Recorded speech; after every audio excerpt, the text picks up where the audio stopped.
در 25 سپتامبر 2021 است. همین امضای آخر ببینید. به کتی شروع می‌کنه رحمتوف به رحمتوف به و این امضای آخرم بازم از رحمتوف به. یک بار ببینید که من شبهه کردم که این امضا مانند نیستن ولی این برادر میگه که نمونند. خب امضایی که شما گفته این امضای ما یا شهروند عادی ام، امضای ما موندگی هم یا عادی است. اینا همه انسان میتونه که بگیره امضا رو استفاده برده بتونه.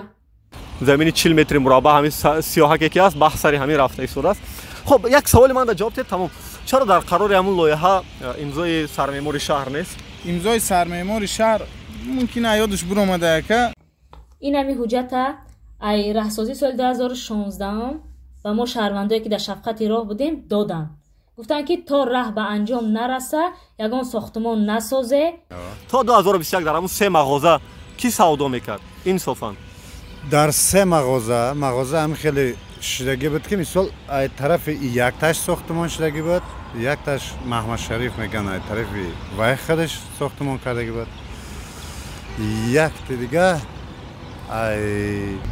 بینندوی عزیز، باور دارم که شما از بحث عائله رحمت‌فو و ایسایفو در ویدیو گذاشت قبلی ما آگاه بودید و شما این پارچه صحبت را دیدید که برادر ایسایف منوچهر بعد دوشنبه آمد برای جستجوی ما تا اینکه فکت و دلیل‌های خودش را پیشنهاد کند. البته ما جانبداری از هیچ گروه و طرف نمیخواهیم کردن. میخوایم در آن پرینسیپ اولمون بی‌طرفی بمونیم که حقیقت جانب عائله رحمت‌فو است یا ایسایفو. خدا کنه که حق به حقدار برسد. و در میان صحبت برادر منوچهر یک چند لحظه پارچه صحبت‌های کوتاه عائله رحمت‌فو هم برای شما باز پیشنهاد میکنم.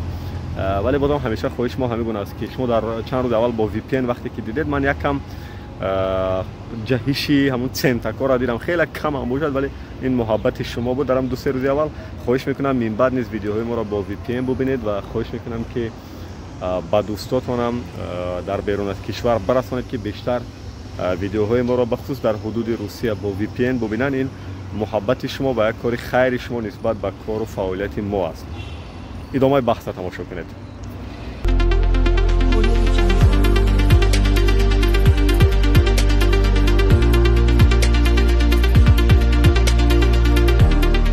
درود بیننده عزیز شبکه اجتماعی دلیر امام علی. امیدوارم شما خوب و خوش و سلامت و سریحال هستید. یادتون باشد ما بعضی موضوعهای خانوادگی را وقتی که پیگیری میکنیم پیشنهاد شما میکنیم اون دامنه‌دار میشد. خراسان شهرک اویلی جماعت عینی بود یا کوچه عینی بود. بعد من خطا کردم گفتم که جماعت عینی است. خلاصه اون بحثی مغازه‌ای که در پیش دروازه یکی از ساکنان بود شما با خبر هستید و چهره برادر فامیلتون ایسایف منوچهر هم آشنا است که اون روز با همون دو چرخش از پیش ما رفت. و بیاد اولتر از همه کوتاه بگید که چرا اون روز نخواستید که با ما صحبت کنین؟ راستیگه بکد میشه خیلی حالتایی که آدم با دیگه کار از مثال بند است. یک پرابلم عائله‌ای بود به همون خاطر کمتر نصرین هم نبود. راستیگه بکد خیستم رفتم. خب امروز حجت ها رو همشه آوردگی من که حالی با حجت ها آمدید پیش ما و سبب اون که میخواهید که با حجت با دلیل صحبت کنید چی است که بعد از چند روز این فکر به سرتون آمد که بیاید با حجت پیش مردم برای اولا السلام علیکم بینندگان عزیز. شکرانه آن را میکنم که ما در چنین کشوری زیبای و آرام آزاد و تنج وطن عزیزمان تاجیکستان تحت راهبری اساسگزار صلح و وحدت ملی پیشوای معظم ملت پرزیدنت جمهوری تاجیکستان جناب عالی محترم امام علی رحمان اون به سر میبرم. بیاد به سوال میگذاریم. تشکر برای محبتتون. میخوایم فهمیم که چرا بعد چند وقت فکر به سرتون آمد که باید با حجت ها بیاید اثبات کنید که اون منطقه از شما است. وقتی که ویدیو را من تماشا کردم در پایان همون ویدیو یک چند کامنتاری ها نسبت پدر و مادر من گفتند حتی حقارت های قبیح سخن های قبیح کردند.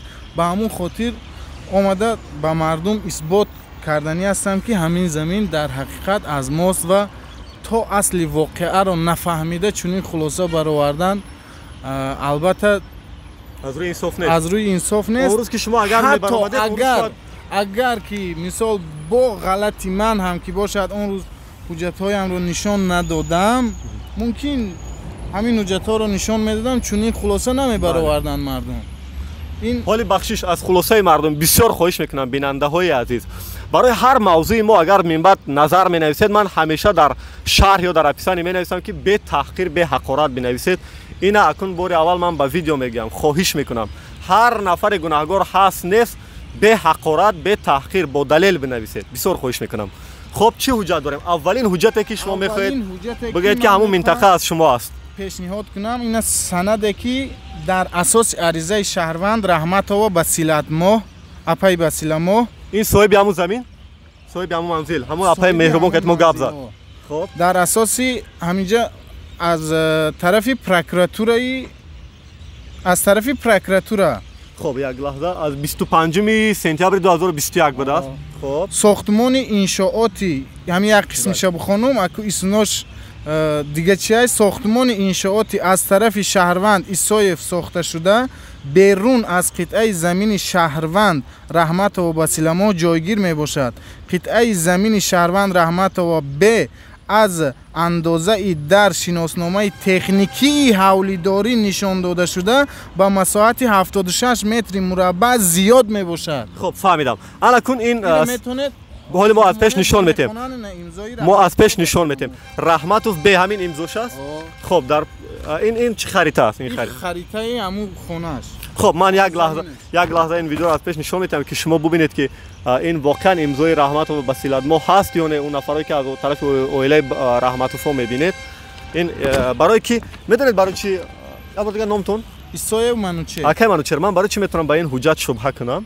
چون این حجت اولی که با قلم نوشته شده است بعدن اینکه مهر ندارد. سند یکه مهر ندارد این سند. این سند در اساس عریضه شهروند رحمت و بسیلما این بیگمرادوف کی است؟ بیگمرادوف اس. بیگمرادوف اس زمین ساز. سیدعلیوف ام نمیشناسم. زمین ساز. سفاروف کی؟ نمیشناسم که. حالا کو یعنی اومدگیان سند کدگیان ایره. همین امضای رحمت است. امضای رحمت است. عریضه ادوکات ما گفتیم عریضه کد ای اداره پروکراتور گرفتگی میره که. فهمم. خب حجت دوم چی داریم؟ حجت دوم با سند که. این سند در چی اساس بوده؟ این از 14 آگوست 2021 این از این سند پیشتر است. سند در اساسی است باز در به همین مضمون که با امضای رحمت و بسیلما همون قسمت مضمونش یک بار یابین خواهش میکنم که از قطعه از زمین بسیلت ما بیرون از گفته خونم همون جمله را اگر باشه. خوش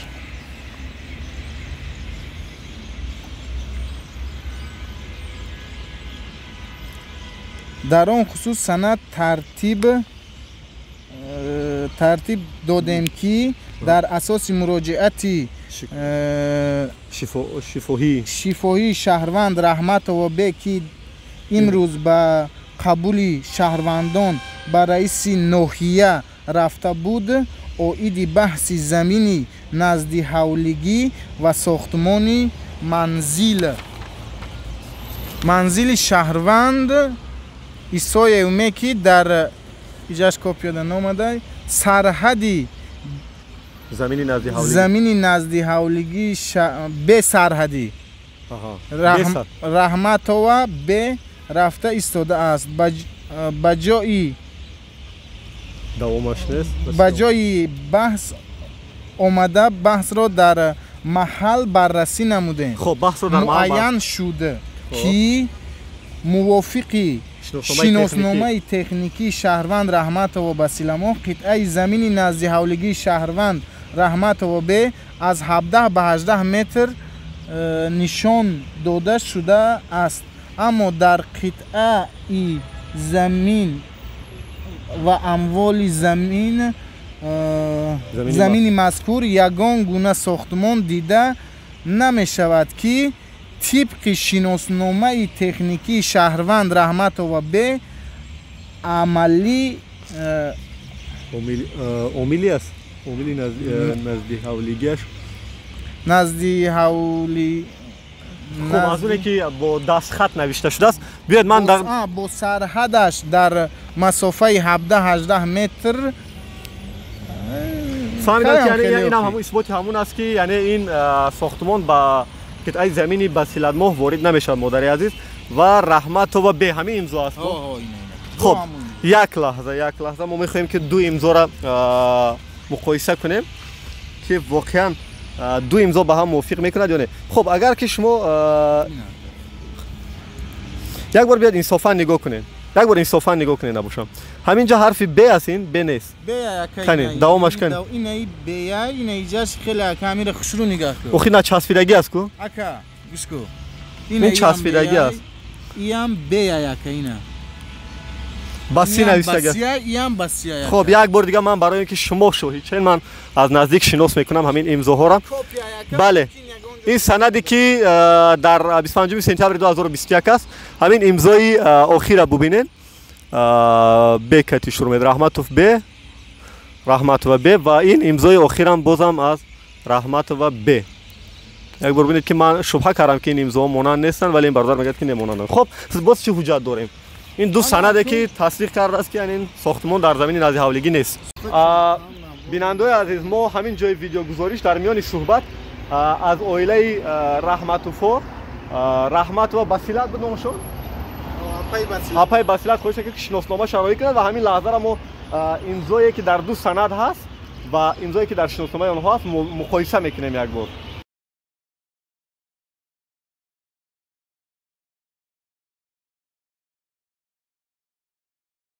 سلام اکا چه خیلی که شما گفته تلفنی سوال داده که دو تا سند ایمی سندها با خبر هسته یا نیسته.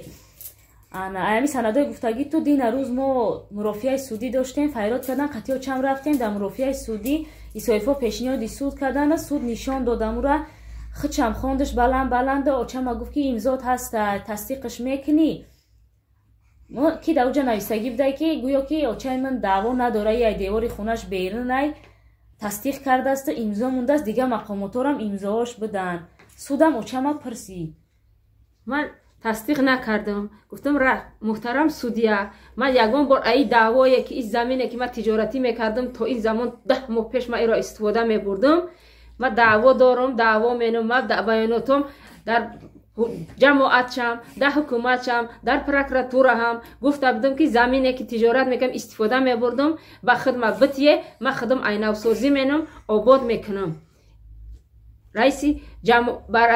رئیس ناحیه روز قبول شهروندان رفتم مراجعت کردم عرض داد من گفتم رئیس ناحیه نماینده‌اش رای کرد مخصوص اشرف بهادر اومد ایمن بیانات گرفت حالا چه عرض شکایت داری گفتم عرض شکایت من همیه که این همین زمینه که من تا حال استفادهش میبردم زمین تجارتیم بود میخوام همراه به خدمت بتیه که من خدم آباد کنم عینو سازی کنم برای حجت گذاری مرا اجازت ندادن گفتن تا اثر این راه به انجام نرسه شما حجت کردن نمیتونه ما برای همین ایستادیم نگاه کردیم تا این روزه اینا امروز کشیده و ما خیلی مراجعت کردن بایرا گرفتن دادنش و بیاناتی که ما گرفته گفتهای مرا و دیگر نویس و شاید با قلم نویسه بود گرفت خط کور کنه خطی کورش کرده باشه ما خیلی بیانات یگان بار ندادم خیلی هم ای روز اول من دعوا دارم دعوا مینم دعوا خواهم کرد که همین ای پیش زمینی من بخیزه زمینی من آزاد کنه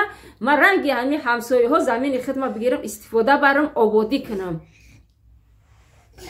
امضایی که شما گفته ای امضای من یا شهروند عادیم امضای من موندگی هم یا عادی است اینا همه انسان میتونه که بگیره امضا رو استفاده برده بتونه ای امضای من در این تصدیقم نمینم تصدیقم نمیخواهم کرد کچ خیلی که دیگه سوالتون داده گفته که گویا که بعد سال 2020 سال خونه ما رئیس ناحیه پیشتره اومده باشه و چه من حجت گذاری ده پیشنهاد کرده باشه و چه من رد کرده باشه گفته باشه که نه من اینجا کوچ میبندم میرم همه خیلی گفته یا چه نه رئیس پیشتره همراه نماینده هاش بعد سال اومد دید احوالی خونه ویران شدگی ما را روز غور دیده ضرر دیده ما را من یک مرتبه نیست که این سیل اومده باشم من قزل دیده باشم 3 مرتبه شد این سیل میایم من زلال میبینم رئیس گفته که بیا شما 3 مرتبه شد سیل اومده ضرر دیده شده پیشکش زمین جهاد کرد بیا زمین جدا مینیم مبلغ جدا مینیم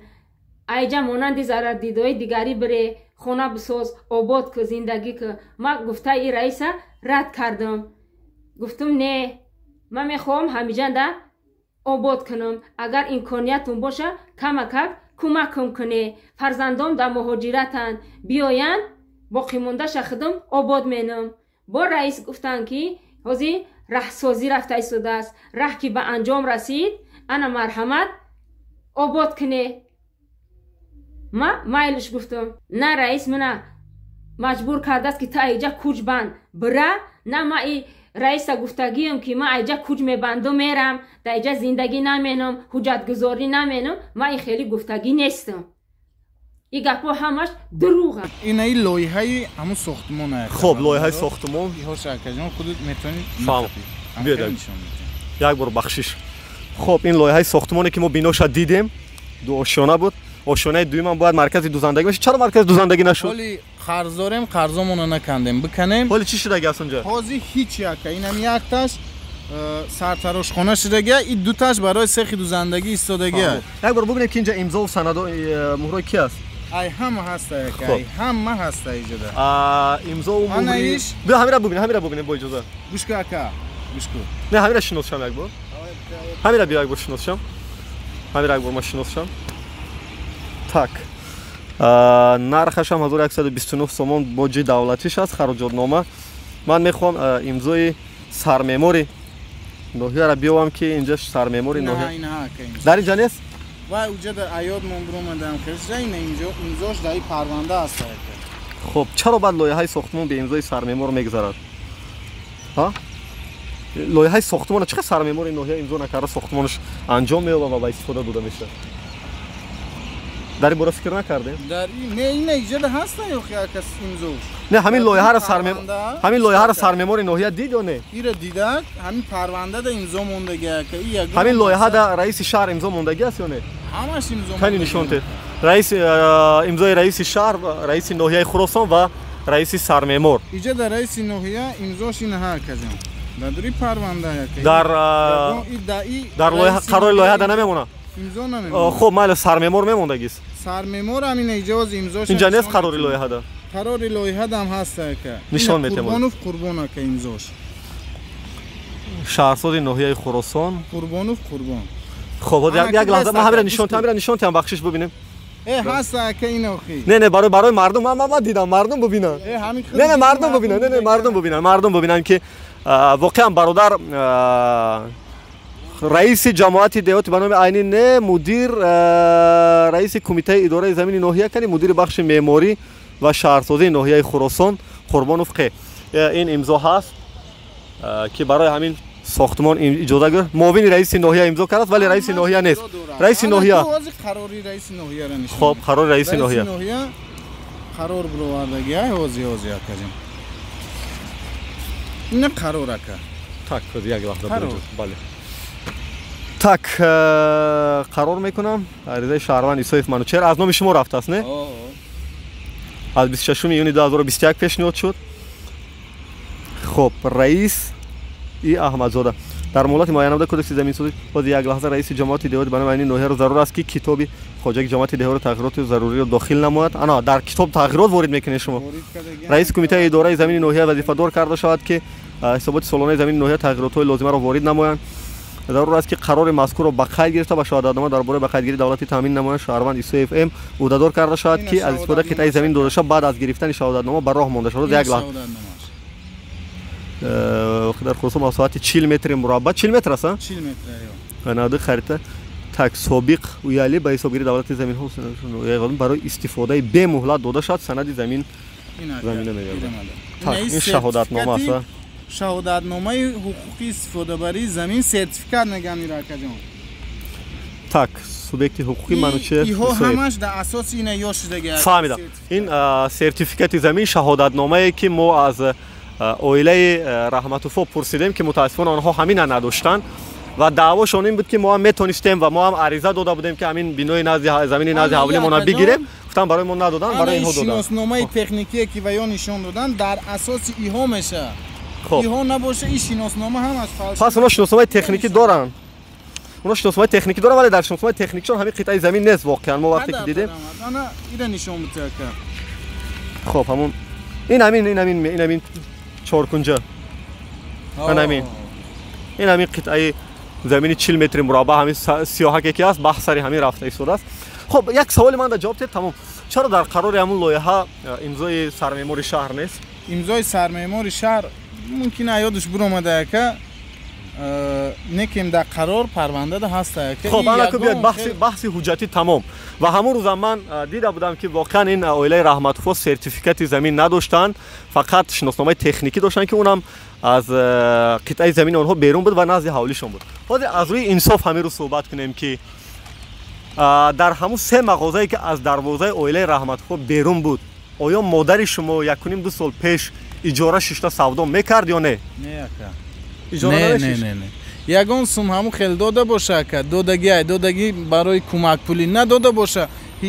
اجاره اکجان اجاره پولی طبق شرطنامه دو طرفه میشه. هم خیلی است که شما هم اجاره شنوی که دادن شرطنامه نکردین که شرطنامه نکردگی ما حال اجاره هم گرفتگی نیستم اکجان. میتونید برید همش بپرسید. شما نه حجت از سپتامبر 2021 کردید، نه 6-7 ماه شد. تو این وقت همون مغازه ها بود با کی تعلق داشتن؟ همون مغازه ها همون 3 مغازه برک بود، با کی تعلق داشتن؟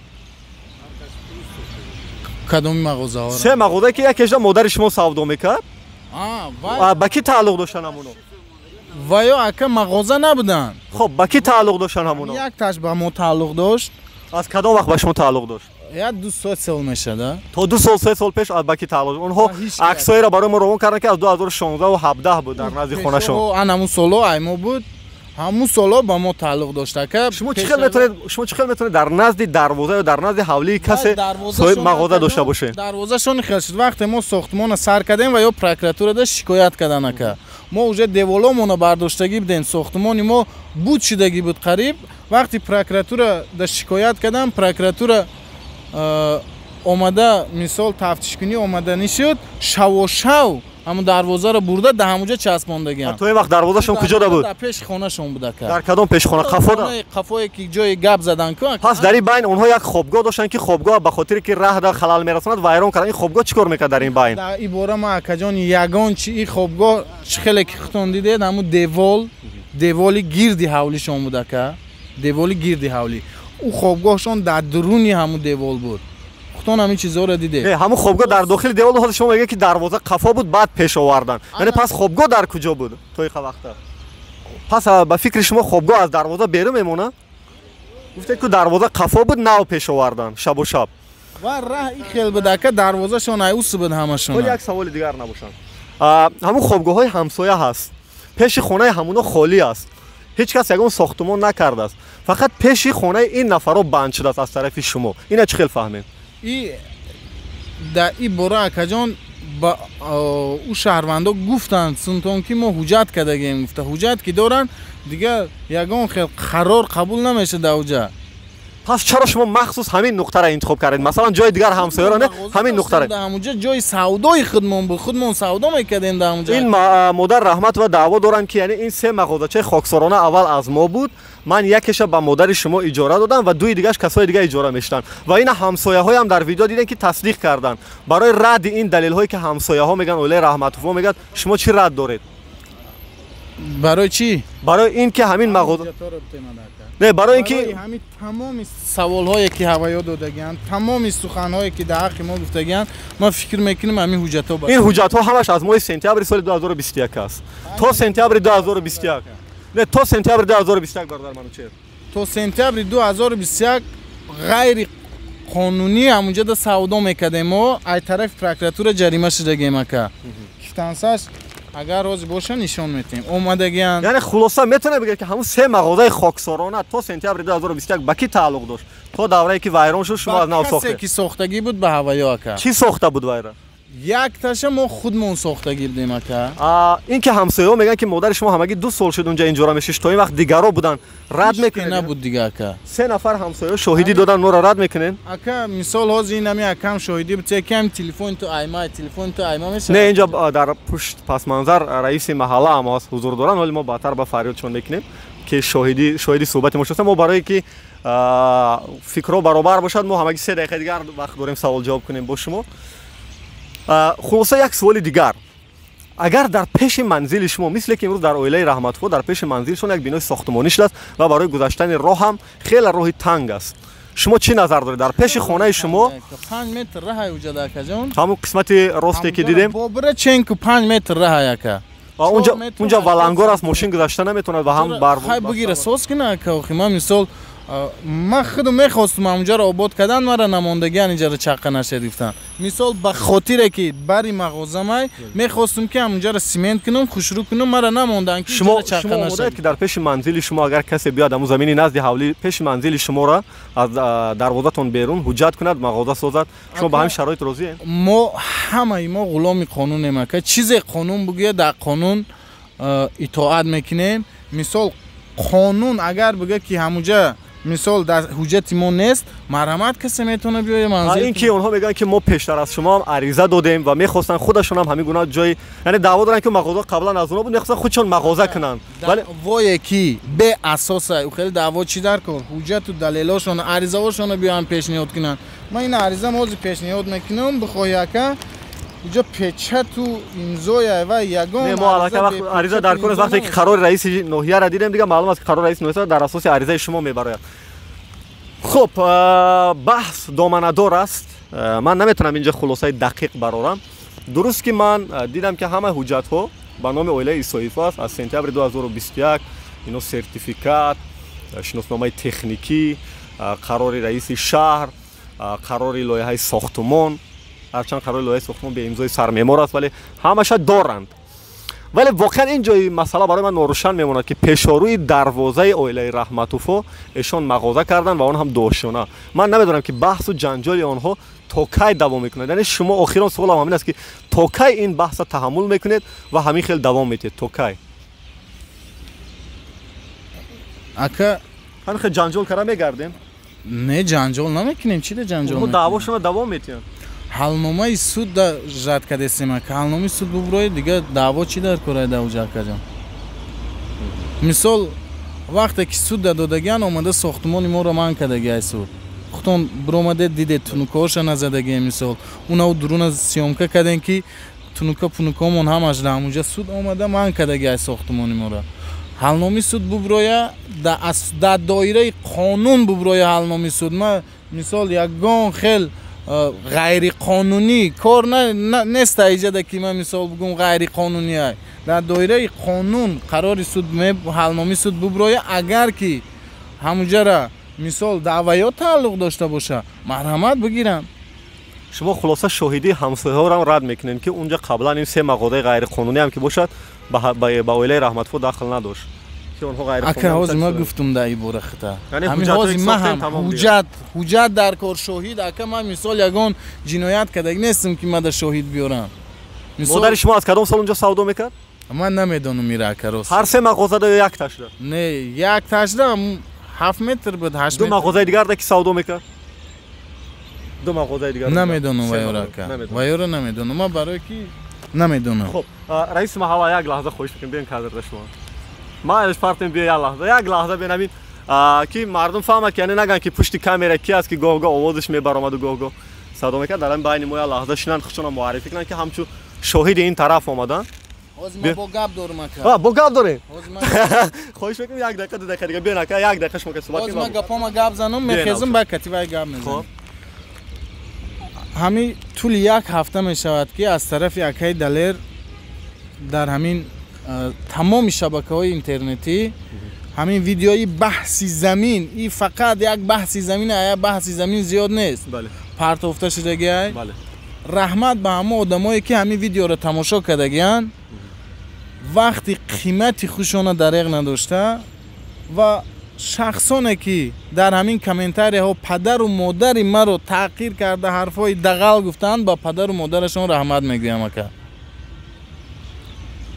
سلامت باشه و من در اولی صحبت هم گفته بودم بسیار خواهش میکنم این گونه بحث ما تو این وقت داشتیم و آینده هم پیدا میشن حق و ناحق فقط قانون معین میکند شاهدان معین میکنن خداوند بالای سر است دشنام نکنین بسیار خواهش میکنم تو اصلی فکر میکنم تو اصلی واقعه را نفهمیم باید ما خلاصه نبروریم اکا یگانه کمبود ما همین بود که همون روز شما مصاحبه ندادین شاید به همین خاطر مردم هم حیران شدن بله با عیب ما هم که باشه باید مثلا پدر و مادر مرا در این کار خوش نمیکردن باید چون اون روز پدرتون هم نخواست گپ زدن خب متاسفانه هیچ کس تیار نشد که با من گپ زنه این آوازی تیار شدیم اومدیم اکا گاب زده واقعا سلامت باشین. همو ویلی کرد ندوزم با اکا همو ویلی کرد اگم کسی گریفتن نه ایردی برداری ما با ویلی که چارچرخه آمده گید از خودی خراسان به شهر دوشنبه خودشون نزدیم آمده. بیاین خوش که رئیس محله آمده اینجا. نه شما کادر نبرم اینجا میشنم.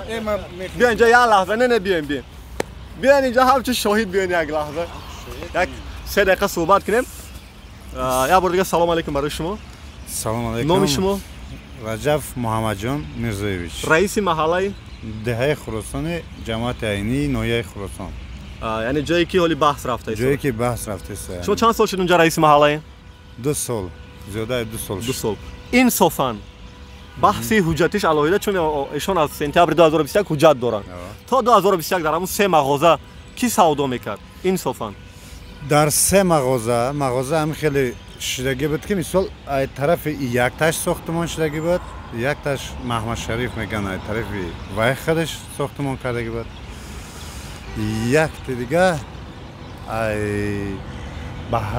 بهرک هم طرف خب بهرک محمد شریف یک دیگه از طرف کی گفتن سومش؟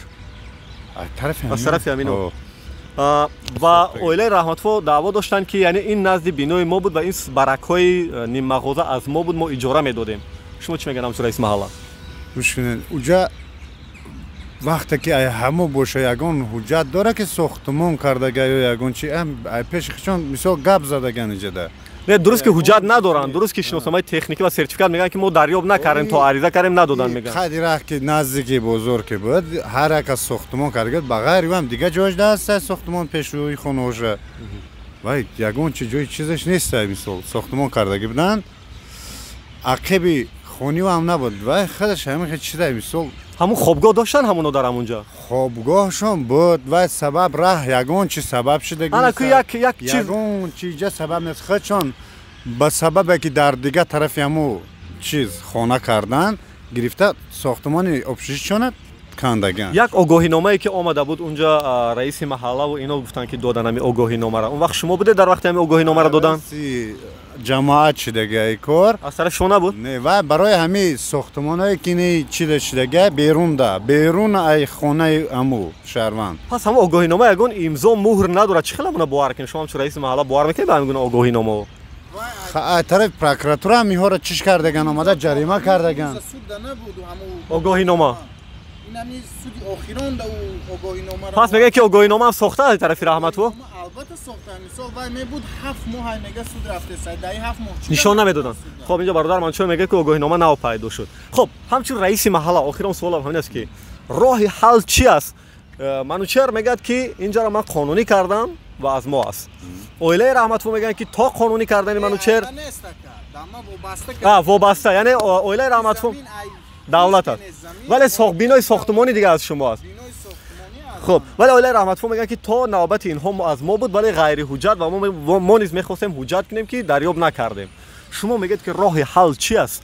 همیرا وقتی که مثال اما زندگی میکردن همه چی به مقصد یک ساختمان نکردن مقصد یگون چی این کی عریضه طرف یا شیرگی اونها دعوا دارن که هم 3 مغازه نیم ساخته را خودشون ساخته بودن شما میگید که نه دیگه رو ساختن میگن که ما خودشون ساختگی نیستن در جا خودشون ساختگن اما در جا خودشون ساختگن اما خب شاهدا اونم پیرای روزگار دیده 3-4 تا مادر بود همین گپا گفت اما 3-4 تا مادر که بود مثال از طرف همه میتونه که مثال چند تا مادر دیگه رو جمع کنه گپ زنه برآمد کنه. راه حل چی است همچون رئیس محله صلح و ثبات در چی میبینین؟ راه حل در چی میبینین؟ راه حل همیشه همش در معین کردن کامش سود مقصد چیکنات سود حل میکنه خودش قانون همیشه قانون حل میکنه. خب سلامت باشین و این آخرین صحبت بود دیگه حرف دیگه ندارم. من چرا از راه دور که اومدین نزدیمو من چرا عاشق هم ولی کش است. خب برادرای عزیز این یک خب بیاین این استودیوی سیاری ما است. ما همین در همین کوچه خواستیم که آشکارا صحبت کنیم. در همین ویدیو یک چند نقطه شما دیدم اونجا در گفتگیان که مثال همی ها آدمای باین پولدارن که مثال شکر خدا که همین سری و پوری خودش یا بایی را نشان میده که همین خیلی است. نه که اگر درباره پولداری گپ روه که آدم پولدار هیچ وقت به ولیگ نمیگرده که ё як касум бурукати мисол намегарда ина бо ҳамун либосомай мара. خب سلامت باشین. این بحث شلاهیده. میخوام اینجا دیگه خلاصه کنیم. همیشه در همین گونه بحثا من با یک جمله خیر خوش میکنم که در ویدیو گزارش اولم بود. اون نقطه بحثی که میگه 40 متر کوادراتی است، بله، با اویله ایسایفو تعلق دارد یا رحمتوفو. چند وقت پس سود حلنامه ش میبرد. همیشه من میگم که خدا کند که حق به حقدار برسد. این همی حجت ای راهسازی سال 2016 و ما شهروندایی که در شفقت راه بودیم دادن. گفتن که تا راه به انجام نرسه، یگان ساختمان نسازه، حجت گذاری هم نکنه، زمینم جدا نکنه. به همین خاطر تا وقت ما مراجعت میکردیم ما را حجت نمیکردن که بسیار راه تمام شود، چقدرش که راه میگیره با موندگیش ساختمان کنه، حجت گذاری کنه. به همین خاطر ما تا امروز نکرده بودیم، ما را نکردن حجت. ما اول از خداوند بعد از حکومت جمهوری تاجیکستان امید داریم که ما را دستگیری کنه. این حقیقت هایی بود که جانب اویله ایسایفو برای ما پیشرو کردم و یک پارچه از اویله رحمتوفو هم دیدید. ما حالی میخوایم بگیم که این ویدیو و ویدیوی گذشته و آینده ما هم برای چند مدت دیگر با وی پی ان ببینید. نمیدونم امروز پگاه شاید در روسیه هم اگر یوتیوب بسته شد شاید گفته نمیشه، اگر بسته شد شما والتر از هم از وی پی ان میتونید فراخ استفاده کنید و بعدم با وی پی ان دیدن و یکی از کشورهای آمریکا و اروپا رو انتخاب کردن برای ما امکانیت میده که سنت‌های شما برای فعالیت بعدی ما تاثیر بگذارد. خب امیدوارم این خواهش و درخواست توی ما را فراموش نمیکنین و هر وقتی که امکان شد ویدیوهای ما را برای چند روز بعدی هم باز با وی پی ان ببینید. من نتیجه الکی گفتم که کم بخواد جهیل شد در اون صفری که آماده رسیده بود سنت ها و ما انتظار نظر و اندیشه های سازنده شما هستیم. خواهش میکنیم به تحقیر و دشنام. زنده باد صلح و ثبات آرامش در روی دنیا و در تاجیکستان. بدرود تا درودهای دیگر.